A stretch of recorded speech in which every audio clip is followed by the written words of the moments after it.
السلام عليكم، نتمنى تكونوا بخير وعلى خير. الفلاون مرحبا يسون. كيما عودتكم جبت لكم اروع وانجح وصفه تاع الخبز. خبز الدار هدايا ما شاء الله يجي مفشفش خفيف ونديري مسكوتو.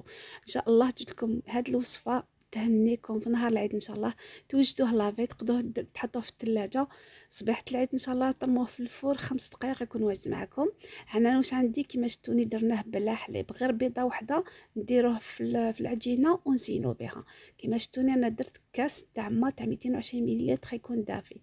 درت 2 ملاعق سكر، ملعقه كبيره تاع خميره الخبز. انا كان الحل دافي، نتوما الا كان الحل بارد تقدروا تعمروا، يعني تروحوا حتى ل 10 غرامات تاع الخميره. هذا واش درت، خلطت كلش هكذا يعني ما فيهش الحليب.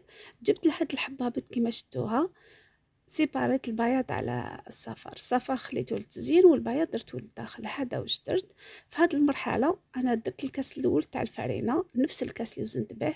درت الكاس الاول، درت بشور برتقال وزدت يعني 4 ملعقة تاع الملح. لازم نديروا الملح هنايا باش يعني نعدلوا الذوق تاع هذا الخبز يجينا بنين، ما يجيناش هكذاك مسوس. نزيدو نخلطو، ودونك هاد الخليط مازالو سائل، نخلطو غير بالفويه هدايا.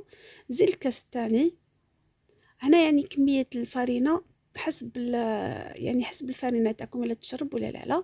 انا هنايا تقريبا درت 2 كؤوس ونصف تاع الفرينه. يعني هنا القوام تاع العجينه ديالكم ما لازمش تجيكم ناشفه، ماشي كيما لاباط اللي مولفين نعجنوها ونعيو روحنا هذا وندير راكم تخدموا في مسكوتو. وشنو هاد لاباغاي تجيكم ثقيله بيان سو على مسكوتو على البغرير. ليسونسيال نتوما تخلطوا بيان وتحسوا كي تجبدوا هاد لو فوي ديالكم تحسوا بلي كاين خيوط، يعني حيتعلق معكم شويه باش يجيكم ناجح يتهوى.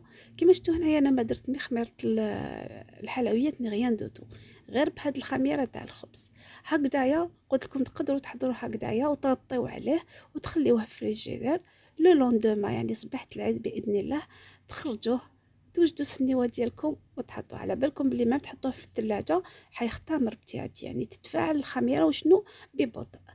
بصح قلت لكم توجدوه ويجي هايل مفشفش ونديري مسكوتو. انا درتو في هاد السنيوه اللي الطول ديالها يكون حوالي 40 سنتيمتر والعرض تكون 25 سنتيمتر.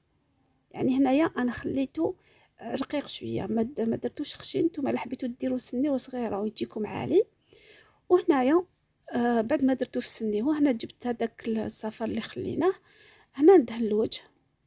يعني هنايا قلت لكم حبابيط قسمناها، البياض خدمناه في العجينه والصفر حنزينو به. هنا برك ملاحظه، الا حبيتو ديروا هاد الخبز ديالكم يعني ناتور، يعني ما ديرولوش هاد النكهه تاع البرتقال، خليوه هكذاك ما ديروا والو. ديروا غير شويه السكر وديروا الملح هذا ما كان. انا درت بشور برتقال، تقدروا ديروا لوزاز دو سيترون كيما تقدروا ديروا مزهر.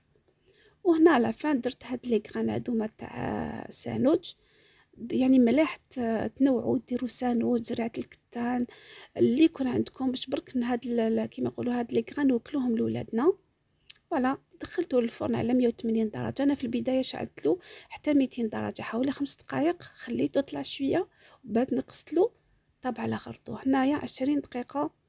هاوليك طاب من فوق ومن تحت محمر الله الله وهو سخون. جبت شويه كونفيتور يعني شويه مربى ودهنت له الوجه ديالو للمعان ونزيد له شويه حلاوه. انا حبيت شويه حلاوه، يعني ما فيهاش بزاف حلاوه. على بالكم 2 ملاعق سكر مع هاد لا كونفيتور يعني يكفي يجي ما شاء الله. الا ما عندكمش عاده تقدروا ديروا العسل في بلاصتو. الا حبيتوا برك ديروا غير لا جولي باش للمعان لكم الاختيار. انا هنا نقطع للامانه باش تشوفوا كيفاش جا. انا ما خليتوش يبرد بزاف وهو مازال سخون. نتوما دو بريفيرونس تخليوه يبرد باش يتقطع معكم، يجي ما شاء الله يعني واحد القوام ونديري مسكوتو. راكم تشوفوا فيه اقتصادي وما يكهم ما يخنق ما والو. هاولي كيفاش يجي. انا ما نحبش يعني يجي فيه البابا. شوفوا ما شاء الله. ان شاء الله تجربوا هذه الوصفه اكيد تعجبكم، ما تعزوش عليها.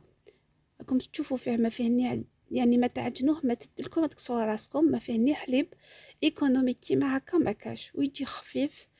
تقدروا تاكلوا به وتقدروا تشربوا به قهوتكم، يعني لكم الاختيار. نقول لكم هذه هي الوصفه تاع اليوم، ان شاء الله تكون عجبتكم. ما تنسونيش سورتو بلو لايك ديالكم ودعواتكم، لو بارطاج اللي تعاون الفائده. نقول لكم تهلاو في روحكم في بعضكم سورتو والديكم. الى الملتقى ان شاء الله. سلام. عرفتي مليلين.